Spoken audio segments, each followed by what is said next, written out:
ರಾಜ್ಯ ಬಿಜೆಪಿ ಪಾಳ್ಯದಲ್ಲಿ ಬಣ ಬಡಿದಾಟ ದಿನದಿಂದ ದಿನಕ್ಕೆ ಕಾವೇರ್ತಾನೆ ಇದೆ. ವರಿಷ್ಠರು ಯಾವಾಗ ಎಂಟ್ರಿ ಕೊಡ್ತಾರೋ ಗೊತ್ತಿಲ್ಲ. ಅಷ್ಟೊತ್ತರೆಗೂ ಬಿಜೆಪಿ ಪಾಳ್ಯದಲ್ಲಿ, ಅದು ರಾಜ್ಯ ಬಿಜೆಪಿ ಪಾಳ್ಯದಲ್ಲಿ ಏನು ಬೇಕಾದರೂ ಆಗ್ಬೋದು. ಒಂದು ಕಡೆ ರೆಬಲ್ಸ್ ಟೀಮ್ ವಿ.ವೈ. ವಿಜೇಂದ್ರ ಅವರ ವಿರುದ್ಧ ದಿನನಿತ್ಯ ಕೆಂಡವನ್ನು ಉಗುಳ್ತಾನೆ ಬರ್ತಾ ಇದ್ದಾರೆ. ಈಗ ವಿಜೇಂದ್ರ ಹಾಗೂ ಯತ್ನಾಳ್ ಅವರ ನಡುವಿನ ಬಡಿದಾಟ, ಇದರ ಜೊತೆಗೆ ಏಕಾಏಕಿ ಶಾಕ್ ಕೊಟ್ಟಂತ ಸುನಿಲ್ ಕುಮಾರ್ ಅವರು ರಾಷ್ಟ್ರೀಯ ಪ್ರಧಾನ ಕಾರ್ಯದರ್ಶಿ ಸ್ಥಾನ ಬೇಡ ಅಂತ ಹೇಳಿದ್ದಾರೆ. ಇದರ ನಡುವೆ ಸಂಸದ ಜಗದೀಶ್ ಶೆಟ್ಟರ್ ಅವರು ಬಿಜೆಪಿಯಲ್ಲಿ ಏನೂ ಸರಿ ಇಲ್ಲ ಅಂತ ಹೇಳಿದ್ದಾರೆ. ಹಾಗಾಗಿ ಕೇಸರಿ ಪಾಳ್ಯದಲ್ಲಿ ಮನೆಯೊಂದು ಮೂರು ಬಾಗಿಲು ಅನ್ನುವಂತಾಗಿದೆ. ಶಿಸ್ತಿನ ಪಕ್ಷ ಬಿಜೆಪಿ, ಆದರೆ ಇವತ್ತು ಅದೇ ಶಿಸ್ತಿನ ಪಕ್ಷದಲ್ಲಿ ಏನೇನು ಆಗ್ತಾ ಇದೆ ಗೊತ್ತಾ? ರಿಪಬ್ಲಿಕ್ ಕನ್ನಡದ ಬಳಿ ಇದೆ ಎಕ್ಸ್ಕ್ಲೂಸಿವ್ ಮಾಹಿತಿ. ಬಿಜೆಪಿ ಪಾಳ್ಯದಲ್ಲಿ ಏನಾಗ್ತಾ ಇದೆ? ಮನೆಯೊಂದು ಮೂರು ಬಾಗಿಲು. ಶಿಸ್ತಿನ ಪಕ್ಷ ಅನಿಸಿಕೊಂಡಿರುವಂಥ ಬಿಜೆಪಿ ಇಂದು ನಿನ್ನೆಯ ಕಥೆ ಅಲ್ಲ. ವಿ.ವೈ. ವಿಜೇಂದ್ರ ಅವರು ಬಿಜೆಪಿ ರಾಜ್ಯಾಧ್ಯಕ್ಷರಾದಾಗಿನಿಂದಲೂ ಕೂಡ ಕೆಲವರು ಅದನ್ನು ವಿರೋಧಿಸ್ತಾ ಬರ್ತಾನೆ ಇದ್ದಾರೆ. ಅದು ಬೇರೆ ಬೇರೆ ಆಯಾಮದಲ್ಲಿ.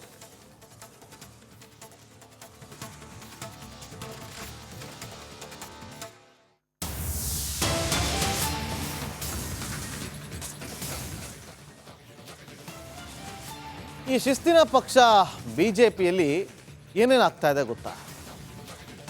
ಒಂದು ಕಡೆ ವಿಜೇಂದ್ರ ಅವರು ರಾಜ್ಯಾದ್ಯಂತ ಓಡಾಡಿ ಪಕ್ಷ ಸಂಘಟನೆ ಕಟ್ಟುವಂಥ ಕೆಲಸವನ್ನು ಮಾಡೋ ಮೂಲಕ ರೆಬಲ್ಸ್ಗೆ ಟಕ್ಕರ್ ಕೊಡ್ತಿದ್ದಾರೆ.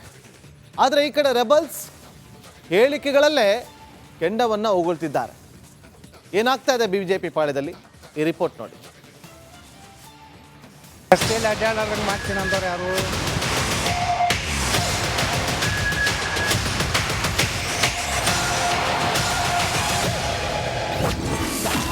ಕೇಸರಿ ಮನೆಯೊಂದು ಮೂರು ಬಾಗಿಲು. ವಿಜಯೇಂದ್ರ ಯತ್ನಾಳ್ ಬಣಗಳು ಬುಸು ಬುಸು. ಬಣ ಬಡಿದಾಟಕ್ಕೆ ಮೇಜರ್ ಹೊಸ ಟ್ವಿಸ್ಟ್. ಕರ್ನಾಟಕ ಕೇಸರಿ ಕೋಟೆಯಲ್ಲಿ ಕಮಲಾಧ್ಯಕ್ಷರ ಬದಲಾವಣೆಗೆ ಕೂಗು ದಿನೇ ದಿನೇ ಕಾವೇರುತ್ತಿದೆ. ಹೀಗಾಗಿ ರಾಜ್ಯಾಧ್ಯಕ್ಷ ಹುದ್ದೆಗೆ ಚುನಾವಣೆ ನಡೆಸಲು ಮುಹೂರ್ತ ಫಿಕ್ಸ್ ಆಗೋ ಮೊದಲೇ ಕುರ್ಚಿ ಕದನ ಜೋರಾಗಿದೆ. ರಾಜ್ಯ ಬಿಜೆಪಿಯಲ್ಲಿ ರಾಜ್ಯಾಧ್ಯಕ್ಷ ವಿಜಯೇಂದ್ರ ಹಾಗೂ ಬಸವನಗೌಡ ಪಾಟೀಲ್ ಯತ್ನಾಳ್ ಬಣಗಳ ನಡುವಿನ ಆರೋಪ ಪ್ರತ್ಯಾರೋಪ ತಾರಕಕ್ಕೇರಿದೆ. ಇದರ ಮಧ್ಯ ಪಕ್ಷದಲ್ಲಿ ಮತ್ತೊಂದು ಬೆಳವಣಿಗೆ ನಡೆದಿದೆ. ಹೌದು, ಕೇಸರಿ ಮನೆಯಲ್ಲಿನ ಬಣ ಬಡಿದಾಟಕ್ಕೆ ಮೇಜರ್ ಹೊಸ ಟ್ವಿಸ್ಟ್ ಸಿಕ್ಕಿದ್ದು, ಕಾರ್ಕಳ ಶಾಸಕ ಸುನಿಲ್ ಕುಮಾರ್ ಅವರು ರಾಜ್ಯ ಬಿಜೆಪಿ ಪ್ರಧಾನ ಕಾರ್ಯದರ್ಶಿ ಹುದ್ದೆ ತೊರೆಯಲು ಮುಂದಾಗಿದ್ದಾರೆ. ಬಿಜೆಪಿಯಲ್ಲಿ 100ಕ್ಕೆ 100 ಸರಿ ಇಲ್ಲ. ಇನ್ನು ಇಷ್ಟು ದಿನ ಸುಮ್ಮನಿದ್ದ ಸಂಸದ ಜಗದೀಶ್ ಶೆಟ್ಟರ್ ಬಿಜೆಪಿಯಲ್ಲಿ 100ಕ್ಕೆ 100 ಸರಿ ಇಲ್ಲ ಅಂತ ಹೇಳುವ ಮೂಲಕ ಬಂಡಾಯದ ಕಿಚ್ಚಿಗೆ ತುಪ್ಪ ಸುರಿದಿದ್ದಾರೆ. ನಾವು ಒಂದು ಹೇಳ್ತೀನಿ, ಈಗ ಇದ್ರ ಬಗ್ಗೆ ಪಕ್ಷದೊಳಗೆ ಭಾರತೀಯ ಜನತಾ ಪಾರ್ಟಿ ಒಳಗೆ ಎಲ್ಲೋ 100ಕ್ಕೆ 100 ಸರಿ ಅಂತ ನಾನು ಎಂದೂ ಹೇಳಿಲ್ಲ, ಹೇಳೋದೂ ಇಲ್ಲ. ಅದಕ್ಕೆ ಅದು ಏನು ಸಮಸ್ಯೆಗಳಿದಾವೆ ಅದನ್ನು ಈಗಾಗಲೇ ವರಿಷ್ಠರು ಗಮನಿಸ್ತಾ ಇದ್ದಾರೆ ಮತ್ತು ಸೂಕ್ತ ಸಮಯದಲ್ಲಿ ಸೂಕ್ತ ನಿರ್ಧಾರಗಳನ್ನು ಕೈಗೊಳ್ತಾರೆ. ನಾನು ವೈಯಕ್ತಿಕವಾದಂಥ ಹೇಳಿಕೆ ಬಗ್ಗೆ ಎಂದೂ ಕಮೆಂಟ್ ಮಾಡೋಕ್ಕೆ ಹೋಗೋದಿಲ್ಲ. ಅವರವ್ರ ಹೇಳಿಕೆ ಅವ್ರಿಗೆ ಬಿಟ್ಟಿದ್ದು. ಪಕ್ಷ ಏನು ಯಾವುದು ನಿರ್ಧಾರ ಕೈಗೊಂಡ್ರೆ ಸರಿ ಮಾಡಲಿಕ್ಕೆ ಎಲ್ಲ ರೀತಿ ಪ್ರಯತ್ನ ಮಾಡ್ತಾರೆ.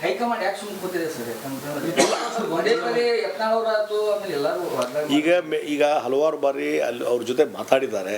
ಬಹುಶಃ ಬರುವಂಥ ದಿವಸಗಳಲ್ಲಿ ಇನ್ನೊಂದು ಸಲ ಕರೆಸಿ ಮಾತಾಡಿ ಒಂದೇನೋ ಒಂದು ಹಂತಕ್ಕೆ ಈ ಸಮಸ್ಯೆ ಇತ್ಯರ್ಥ ಆಗ್ತಂತ ನಾನು ನಂಬಿದ್ದೆ. ನೋಡ್ರಿ, ನಮ್ಮ ಯಾರೇ ನಾವು ಒಂದು ಲೀಡರ್ಸ್ದು ಹೇಳಿಕೆಗಳ ಬಗ್ಗೆ ಏನು ಕಮೆಂಟ್ ಮಾಡೋಕ್ಕೆ ಹೋಗೋದಿಲ್ಲ. ಬಟ್ ಇಲ್ಲೇ ನಮ್ಮ ಪಕ್ಷದೊಳಗೆ ಏನು ವಿದ್ಯಮಾನಗಳು ನಡೆದಾವ ಅದನ್ನು ವರಿಷ್ಠರು ಗಮನ ಹರಿಸ್ತಾ ಇದ್ದಾರೆ. ಅವ್ರ ಗಮನಕ್ಕಿದೆ. ಸಾಹುಕಾರ್ ಪರ ಯತ್ನಾಳ್ ಬ್ಯಾಟಿಂಗ್. ವಿ.ವೈ. ವಿಜಯೇಂದ್ರಗೆ ಶಾಸಕ ರಮೇಶ್ ಜಾರಕಿಹೊಳಿ ಬಚ್ಚ ಎಂದು ಹೇಳಿದ್ರು.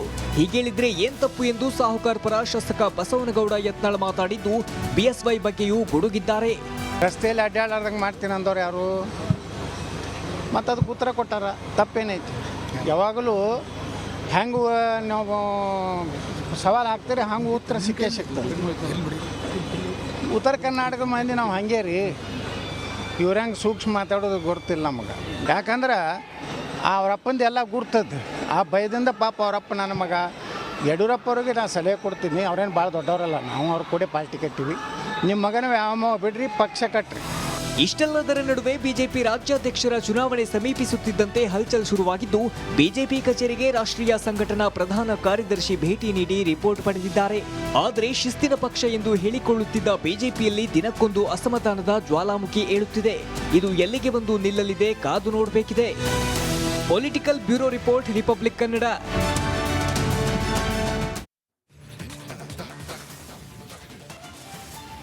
ರಾಜ್ಯ ಬಿಜೆಪಿ ಪಾಳ್ಯದಲ್ಲಿ ಬಣ ಬಡಿದಾಟ ದಿನದಿಂದ ದಿನಕ್ಕೆ ಕಾವೇರ್ತಾನೆ ಇದೆ.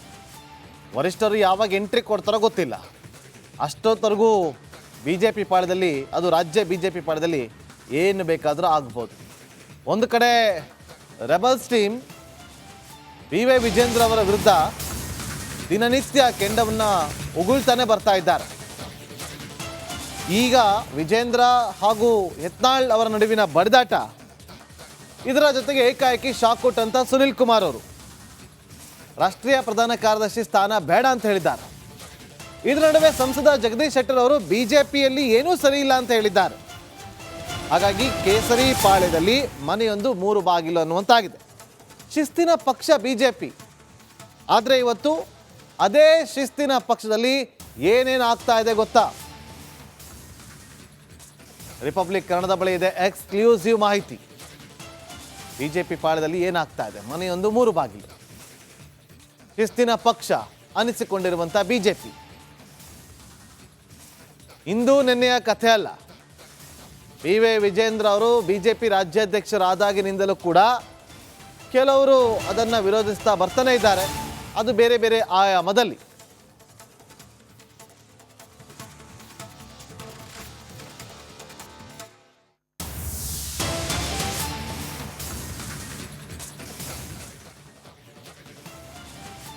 ಈ ಶಿಸ್ತಿನ ಪಕ್ಷ ಬಿಜೆಪಿಯಲ್ಲಿ ಏನೇನಾಗ್ತಾ ಇದೆ ಗೊತ್ತಾ?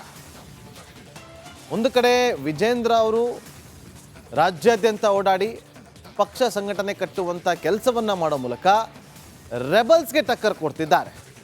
ಆದರೆ ಈ ಕಡೆ ರೆಬಲ್ಸ್ ಹೇಳಿಕೆಗಳಲ್ಲೇ ಕೆಂಡವನ್ನು ಉಗುಳ್ತಿದ್ದಾರೆ. ಏನಾಗ್ತಾ ಇದೆ ಬಿಜೆಪಿ ಪಾಳ್ಯದಲ್ಲಿ? ಈ ರಿಪೋರ್ಟ್ ನೋಡಿ. ರಸ್ತೆಯಲ್ಲಿ ಅಡ್ಡಾಡೋದಂಗೆ ಮಾಡ್ತೀನಿ ಅಂದವ್ರು ಯಾರು?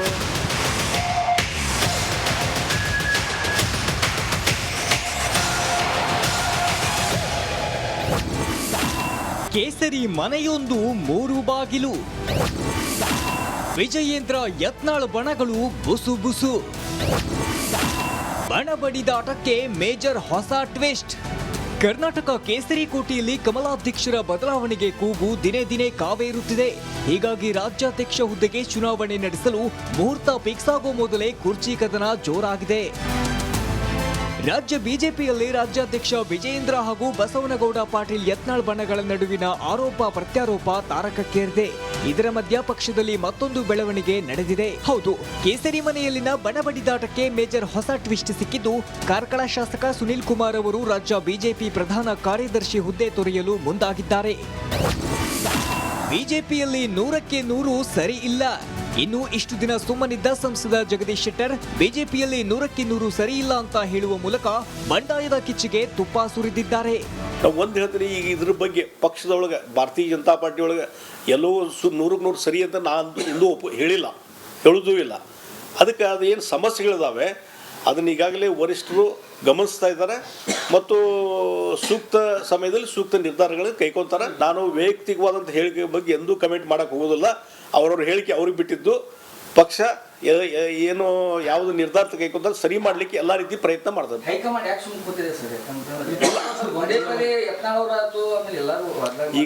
ಈಗ ಹಲವಾರು ಬಾರಿ ಅಲ್ಲಿ ಅವ್ರ ಜೊತೆ ಮಾತಾಡಿದ್ದಾರೆ. ಬಹುಶಃ ಬರುವಂಥ ದಿವಸಗಳಲ್ಲಿ ಇನ್ನೊಂದ್ಸಲ ಕರೆಸಿ ಮಾತಾಡಿ ಏನೋ ಒಂದು ಹಂತಕ್ಕೆ ಈ ಸಮಸ್ಯೆ ಇತ್ಯರ್ಥ ಆಗ್ತಂತ ನಾನು ನಂಬಿದ್ದೆ. ನೋಡ್ರಿ, ನಮ್ಮ ಯಾರೇ ನಾವೊಂದು ಲೀಡರ್ಸ್ದು ಹೇಳಿಕೆಗಳ ಬಗ್ಗೆ ಏನು ಕಮೆಂಟ್ ಮಾಡೋಕ್ಕೆ ಹೋಗೋದಿಲ್ಲ. ಬಟ್ ಇಲ್ಲೇ ನಮ್ಮ ಪಕ್ಷದೊಳಗೆ ಏನು ವಿದ್ಯಮಾನಗಳು ನಡೆದಾವ ಅದನ್ನು ವರಿಷ್ಠರು ಗಮನ ಹರಿಸ್ತಾ ಇದ್ದಾರೆ. ಅವ್ರ ಗಮನಕ್ಕಿದೆ. ಸಾಹುಕಾರ್ ಪರ ಯತ್ನಾಳ್ ಬ್ಯಾಟಿಂಗ್.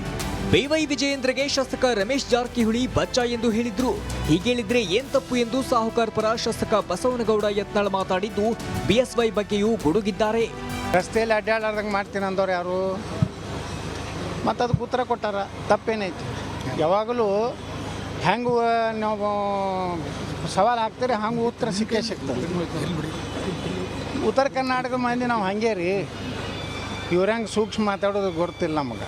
ಯಾಕಂದ್ರೆ ಅವ್ರಪ್ಪಂದು ಎಲ್ಲ ಗುರ್ತದ. ಆ ಭಯದಿಂದ ಪಾಪ ಅವರಪ್ಪ ನನ್ನ ಮಗ ಯಡಿಯೂರಪ್ಪ ಅವ್ರಿಗೆ ನಾನು ಸಲಹೆ ಕೊಡ್ತೀನಿ. ಅವ್ರೇನು ಭಾಳ ದೊಡ್ಡವರಲ್ಲ, ನಾವು ಅವ್ರ ಕೂಡ ಪಾರ್ಟಿ ಕಟ್ಟಿವಿ. ನಿಮ್ಮ ಮಗನ ಯಾವ ಬಿಡ್ರಿ, ಪಕ್ಷ ಕಟ್ರಿ. ಇಷ್ಟೆಲ್ಲದರ ನಡುವೆ ಬಿಜೆಪಿ ರಾಜ್ಯಾಧ್ಯಕ್ಷರ ಚುನಾವಣೆ ಸಮೀಪಿಸುತ್ತಿದ್ದಂತೆ ಹಲ್ಚಲ್ ಶುರುವಾಗಿದ್ದು, ಬಿಜೆಪಿ ಕಚೇರಿಗೆ ರಾಷ್ಟ್ರೀಯ ಸಂಘಟನಾ ಪ್ರಧಾನ ಕಾರ್ಯದರ್ಶಿ ಭೇಟಿ ನೀಡಿ ರಿಪೋರ್ಟ್ ಪಡೆದಿದ್ದಾರೆ. ಆದರೆ ಶಿಸ್ತಿನ ಪಕ್ಷ ಎಂದು ಹೇಳಿಕೊಳ್ಳುತ್ತಿದ್ದ ಬಿಜೆಪಿಯಲ್ಲಿ ದಿನಕ್ಕೊಂದು ಅಸಮಾಧಾನದ ಜ್ವಾಲಾಮುಖಿ ಏಳುತ್ತಿದೆ. ಇದು ಎಲ್ಲಿಗೆ ಬಂದು ನಿಲ್ಲಲಿದೆ, ಕಾದು ನೋಡಬೇಕಿದೆ. Political bureau report, republic Kannada.